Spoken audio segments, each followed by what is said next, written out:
Ya pasti wajar dan normal apa yang aku pikirkan gitu dengan yang teman-teman pikirkan atau juga penonton semua pikirkan.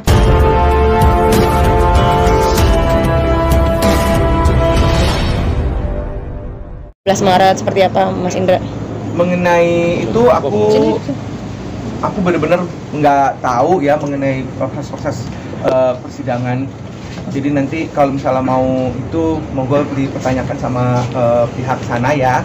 Itu lawyer aku juga Milano untuk bisa diperjelas. Aku karena nanti mungkin cuma sekali doang ya datang ya untuk persidangan itu terakhir itu gitu sepertinya gitu. Jadi untuk proses persidangan seperti apa aku belum begitu mengerti. Jadi silakan hubungi lawyer aku ya. Tapi itu ada mediasi nggak datang juga Mas Bekti? Mediasi itu usaha untuk mendamaikan. Ya. Berarti sudah mantap bercerai ya? Ya untuk mantap atau tidak kita kan nggak pernah tahu ya. Nanti kita lihat aja nanti seperti apa hasilnya gitu. Karena kalau dari proses ini kan sebetulnya bukan dari pihak Bekti yang menginginkannya gitu. Cuman menambahkan sedikit aja sebelum nanti jadi panjang pertanyaan dari teman-teman. Paling tidak kita menghargai aja sih keputusan dari siapapun. Nggak bisa kita ngakimin, oh kenapa nih ada kejadian begini, orang suaminya lagi sakit kok gitu, akan menyakitkan untuk satu pihak tertentu. Jadi menurut aku ini kan juga pasti dilihat oleh semua yang menyaksikan program masing-masing. Jadi ya paling tidak hargain kedua dua orang ini gitu, dari pihak Dila, dari pihak Bekti gitu. Apalagi kalau kita nggak kenal dan kita nggak tahu, nggak bisa main bilang bahwa suaminya lagi sakit main ditinggal aja gitu.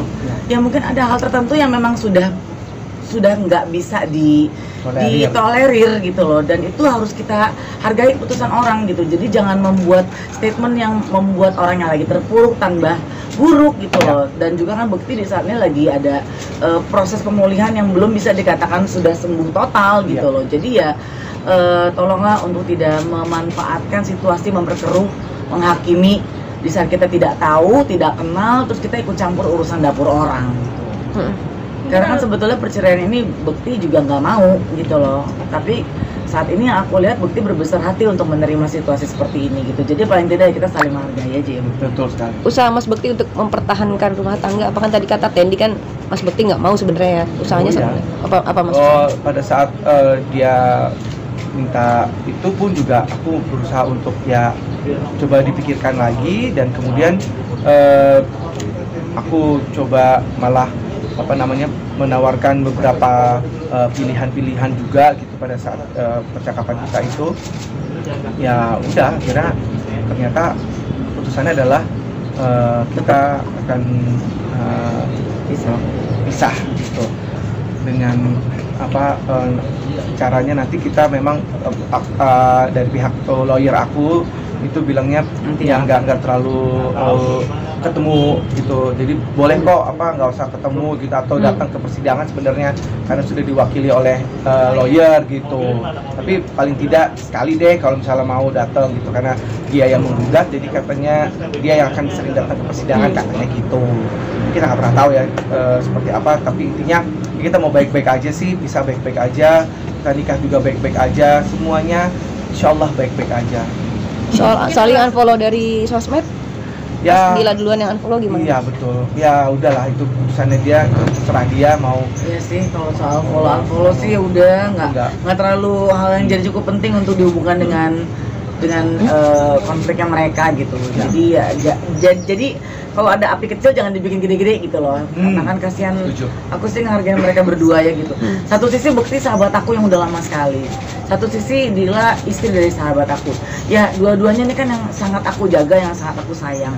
Cuman kalau udah urusan ke dapurnya mereka gitu ya, dengan keputusan yang diambil, aku udah nggak bisa utak-atik gitu. Kalaupun bisa nanti ada yang sempat bertanya bahwa ini nggak ada usaha buat mendamaikan mereka, itu udah bukan ranahnya aku, udah bukan areanya aku, udah bukan teritorinya aku gitu. Tapi mereka kan sudah lebih di atas dewasa ya untuk bisa menentukan, apalagi udah ada anak-anak. Bukan cuman keputusan yang simpel yang gampang cerai gitu. Pasti itu bukan keputusan yang singkat. Gitu. Apalagi kan di sini bukan bicara soal finansial, bukan bicara soal apa gitu. sedih aja gitu kalau ngedenger ada umpatan, ada hujatan, oh takut miskin apa segala macam. Ya nggak gitu juga sih sebetulnya.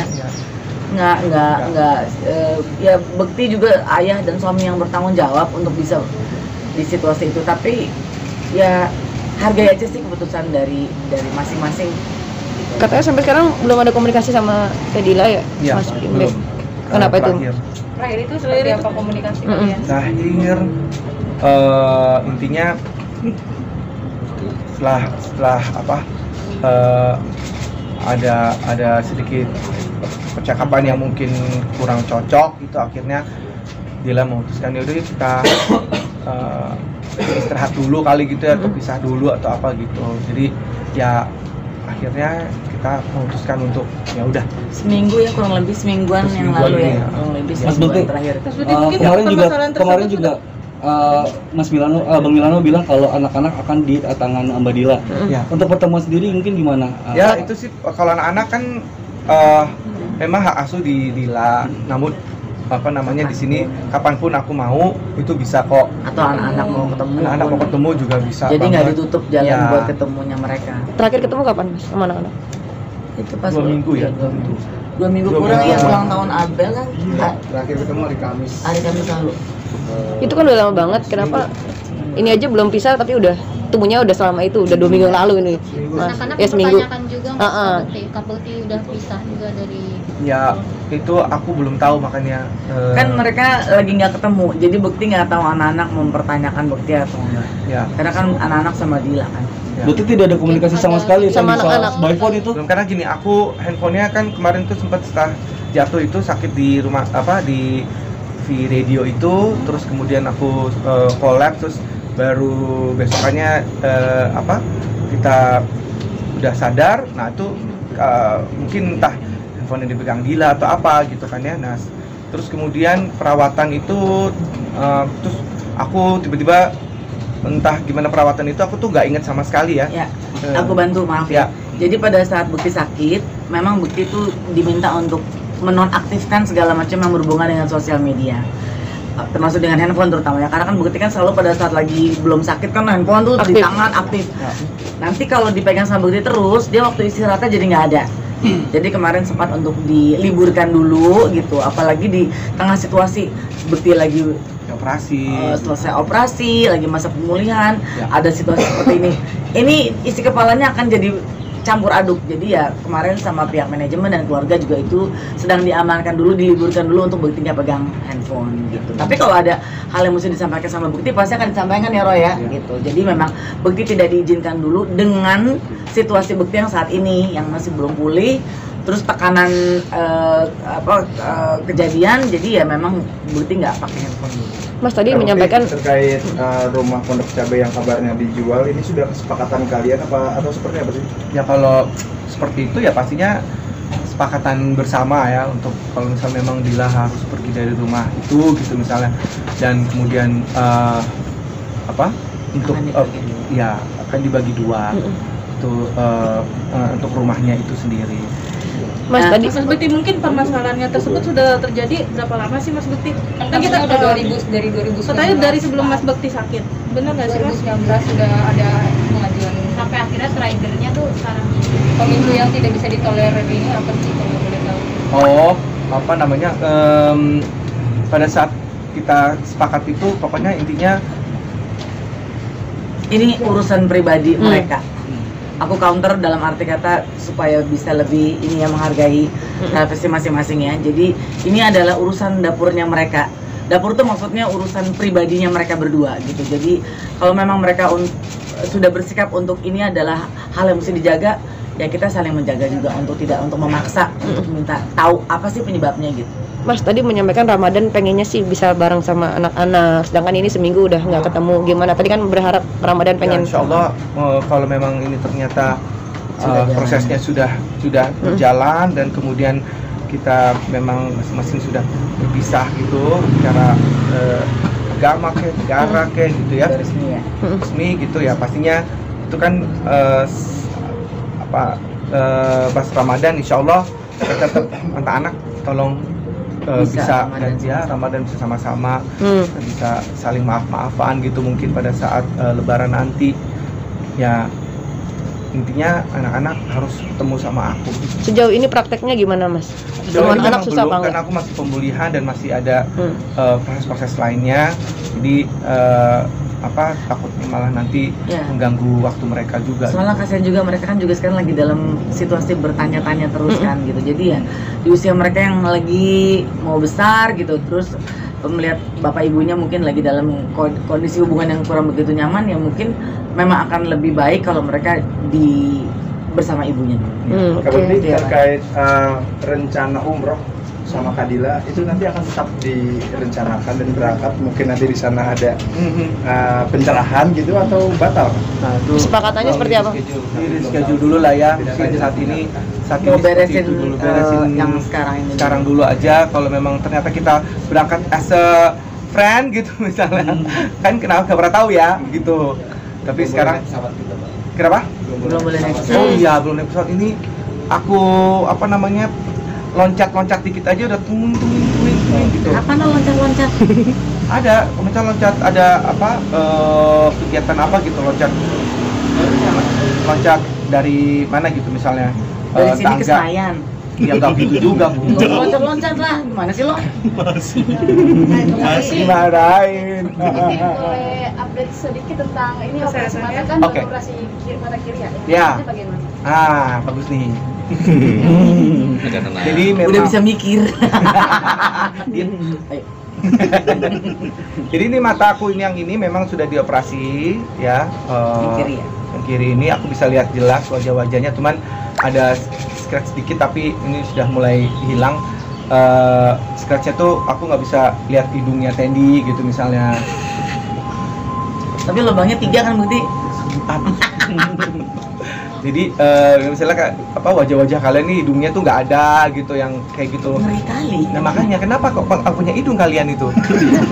Masker, Pakai masker ya. Masker. Terus udah gitu ya kadang aku harus lihat deket dulu gitu baru ini elo gitu, kayak gitu. Jadi kalau yang dari kiri, jauh- yang kalau yang kiri. kiri, kalau yang kanan ini udah masih ketutup selaput gitu. Entah kenapa ada selaput ya. tapi nggak kelihatan nih gitu. Tapi biar lebih jelas, Ya. di sebelah kanan itu pandangan matanya blur atau gelap atau apa? ketutup Kayak dalam air, kalau ya kayak dalam air buka mata. ya Oh, betul. jadi blur banget. Blur banget, tapi siluetnya kelihatan. Ya. Yang siluetnya bentuknya gini. Ya. Berarti muka cantik-cantik ganteng ini nggak kelihatan nih, Mas? Enggak. Tidak terlihat. Percuma, Bu. Iya, Yang kanan, kalau yang kiri. Jadi kelihatan. Iya. Oh, nggak oke. kelihatan cantik. Jeleknya. Jeleknya. Baiknya. Nggak ada, Baik, nggak ada amin. hidungnya nih tuh. Bu, Ada lubangnya, Mas? Ada, Bu. nggak ada. Kapan rencananya dioperasi berarti? Kapan operasi kanan? April. April cek ulang lagi ini. Terus nanti kalau misalnya ini udah sehat, semuanya badan sehat, Fisik. jasmani, fisik, pikiran semua, baru yang kanan ini Operasi. kayak selaput ini diambil mungkin ya, pokoknya operasi, mudah-mudahan bisa normal seperti Amin. ini gitu. Udah semuanya? Mungkin dari TND sendiri supportnya seperti apa sih ke Mas Kinbek? Buat siapa pertanyaannya? Buat Tendi. Buat Tendi. Mungkin pas dengar kabar ada isu ini atau yang di kabar Ya itu kaget banget lah gitu, kaget karena ya pasti wajar dan normal apa yang aku pikirkan gitu dengan yang teman-teman pikirkan atau juga penonton semua pikirkan bahwa kok bisa sih gitu. Mungkin pertanyaan itu kok bisa gitu. Tapi ya balik lagi kita nyadarin diri sendiri bahwa ya semua bisa aja terjadi dan ini bukan hanya karena keegoisan pribadi gitu, tapi mungkin memang yang harus terbaik yang harus dilakukan buat mereka berdua gitu. Kaget, terus terang kaget aku waktu itu juga sekilas sempat Bukti di rumah aku, kan waktu itu ayah aku berpulang lagi dalam keadaan duka cita. Bukti datang terus hanya sekilas sedikit Bukti menyampaikan hubungannya lagi nggak gitu baik gitu. Bolehnya besoknya saya ada teleponan juga sama Dila ya, berceritalah dan lain sebagainya. Jadi setelah tahu ya, jadi saya memohon maaf sama apa yang udah terucap dan terlontar dan terpikirkan gitu, bahwa sebetulnya bukan masalah yang diada-adain sih sebetulnya, tapi ya memang supaya tidak ada ya mereka mengambil keputusan untuk pisah. Kak Bekti kan anak ini kan hak asuhnya jatuh kepada Kadila ya. Untuk pengajuan nafkah dari Kadila itu berapa? belum sampai ke situ mungkin. Belum Iya, sampai situ ya, belum sampai ke situ. Nanti jawab aja, nanti karena ya. prosesnya juga masih nanti, iya. Kak Bukti kan ngeliat Kadila kan waktu Kak Bukti sakit mengurus gitu, itu Iya. gimana sih setelah akhirnya kok berpisah gitu? Iya, ngeliat? kebaikannya Dila mengurus aku pastinya akan tercatat juga oleh Allah juga. Kebaikan-kebaikannya pasti akan dibalas oleh Allah dengan sakitnya orang. ya keputusannya Allah lah itu seperti apa ya untuk kebaikannya Dila selama ngurusin aku itu. Terus ya tentunya terima kasih banget untuk Dila, keluarganya, mami, semuanya, anak-anak, adik-adiknya Dila Sayangnya sama itu masih sayang sama aku sampai sekarang pun masih sayang kok gitu. Dan pada saat aku sakit itu luar biasa mereka Ya. sampai tidur-tidur di rumah sakit sampai ya Terutama pokoknya Dila sih 24 jam dia nggak pulang-pulang loh. ya Ya kan, Bukti? betul sekali. Jadi itu nggak akan aku lupakan, nggak akan aku Malah bersyukur ya. abaikan, malah bersyukur banget aku pernah memiliki istri yang begitu perhatian, yang begitu luar biasa sehingga semua orang juga pun tahu bagaimana Dila ngurusin aku kok gitu. Jadi ya sedihnya adalah kenapa kita mesti akhirnya berpisah seperti ini gitu, padahal segitu sayangnya dia sebenarnya sama aku juga ngurusin aku yang segitu luar biasanya gitu. Makanya aku nangis terus gitu pada saat kita memutuskan itu, nangisnya nggak berhenti itu. Cerita sama Teni aku nangis, cerita sama siapa yang mungkin teman dekat gitu ya. Tapi ya intinya kita baik-baik aja sih sebenarnya, mudah-mudahan Iya. nanti masih bisa ketemu, masih bisa sama anak-anak. Iya, gitu sih. Jadi mohon doanya sekali lagi buat situasi yang sedang terjadi sama Bukti, semoga mereka bisa menjalani ini semua dengan sangat baik dan minta tolong dihargai segala apapun keputusannya, bukan melihat dari luar bahwa kok bisa ditinggal, kok ini Ya, segala ya, macam betul. ya. Kita doakan bahwa ini memang keputusan yang terbaik buat Bukti dan terutama juga buat Dila gitu. Ya. Dan di atas itu juga berdoa buat pemulihan Bukti ini secara total ya, secara fisik,